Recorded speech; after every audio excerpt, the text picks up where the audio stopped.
prose. Hey guys, it's the weekend here on Pagan Perspective. I am your host Brendan, and this week we are talking about prose, liturgy, and poetry from our paths that inspires, charges, relates, and marries us to the practice that we have. So the question comes from Cara, and the pieces I'm going to present today are from the Wildwood path that I belong to, and also from the Reclaiming path that I belong to. So there is integral parts from both paths, and then there's a third piece that is written from someone from the Reclaiming path that is presented in one of their well-known pieces of work, and I'll read that afterwards. So I'm going to start with a piece from Wildwood. So this is called The Charge of the Wildwood, and it's really when we're connecting and calling to the Wildwood, it's the piece that is that emphasis, that is that really deep connection, and it kind of speaks of our mythos and our relationship with the Wildwood as it is, and who we are and the present Wildwood in this world. So it's called The Charge of the Wildwood. Deep beneath the shade and power of this tree we call our tower, days fleeting, shadows fall, across the path our feet touch all. End to end this circle's path, blazing, shining as we laugh, dance the merry round with spark as we witches tread the dark. Wheel turning, eight-rayed sun, spiral serpents birth the one, crescent moon lays down her claim to her lover hanging lame, and we, the witches of Wildwood, stand where ancient stones once stood. Now the greening seeks the grove in that which rests in treasure trove. And that is the piece that whenever we're calling to the Wildwood and welcoming the Wildwood into circle, into sacred space, it'll be that piece. And it's either spoken or it can also be sung. I'm not great vocally today, so I'm not going to be singing it. But it can be, I've heard it sung a number of multiple beautiful ways, and it's amazing. So the next piece comes from Reclaiming, and is, you may like to think it's essentially the mission statement. So what the Wiccan read is to, I guess Wicca would be what the Principles of Unity is to Reclaiming. So it had its initial creation back in, I think, 1997. I'm just checking. Yeah, so consensed back in 1997, and then it's been slightly revamped in 2012. So this is the Principles of Unity. I'll also post a link to it. It can be found on the Reclaiming website. But it's essentially, Reclaiming mission statement. So, my law is love is unto all beings, from The Charge of the Goddess by Dorian Valiente. The values of a reclaiming tradition stem from our understanding that the earth is alive, and all of life is sacred and interconnected. We see the goddess is immanent in the earth's cycles of birth, growth, death, decay, and regeneration.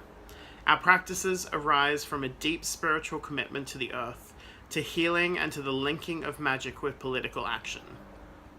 Each of us embodies the divine. Our ultimate spiritual authority is within, and we need no other person to interpret the sacred to us.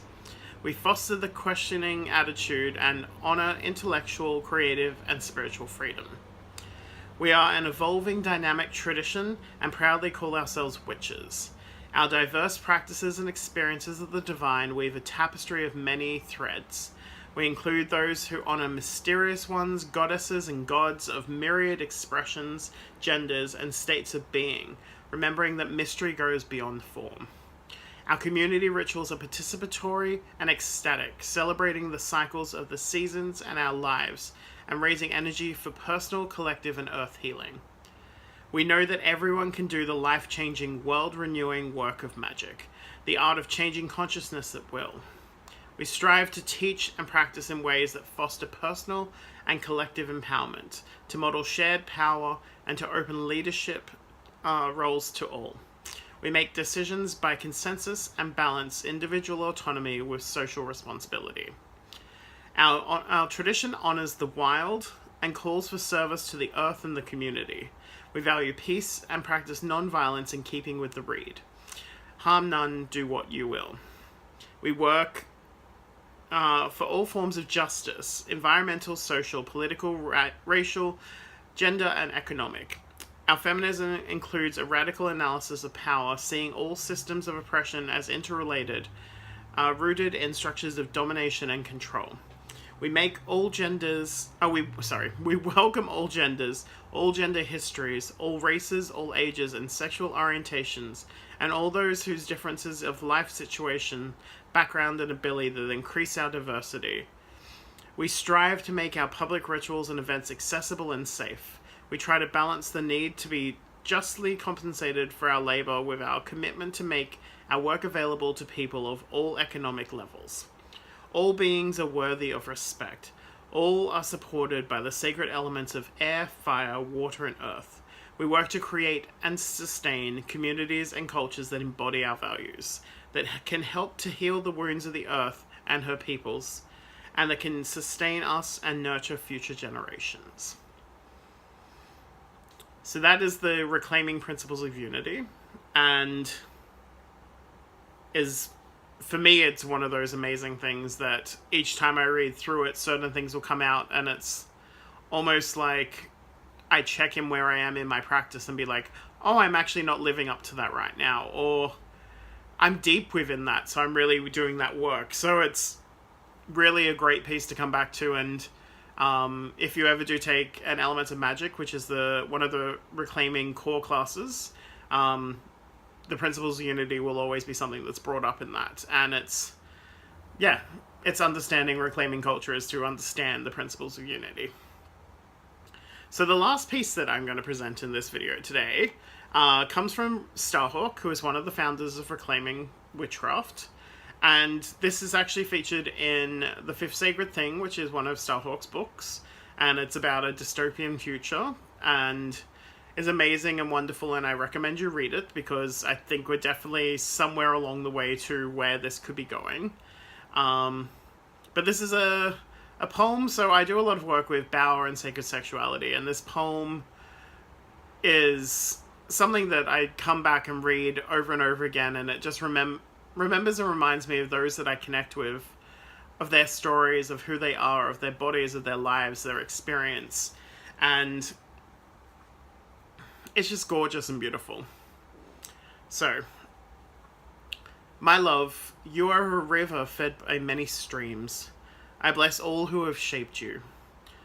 The lovers whose delights still dance patterns on your back. Those who carved your channels deeper, broader, wider. Whitewater and backwater lovers. Swamp lovers, sun-warmed estuary lovers. Lovers with surface tension. Lovers like boulders. Like ice forming and breaking. Lovers that fill and spill with the tides. I bless those who have taught you, and those who have pleased you, and those who have hurt you. All those who have made you who you are.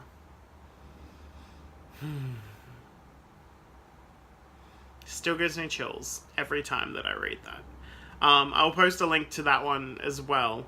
But yeah, these would probably be the pieces that, when thinking about essential or related pieces of lore, mystery, magic, poetry and liturgy within my traditions I belong to, would be these pieces that stand out for me. So yeah, I think that's it for this week. I believe we're coming into a subs week, so I will see you in March. So enjoy the rest of your February, and have a lovely full moon coming up soon.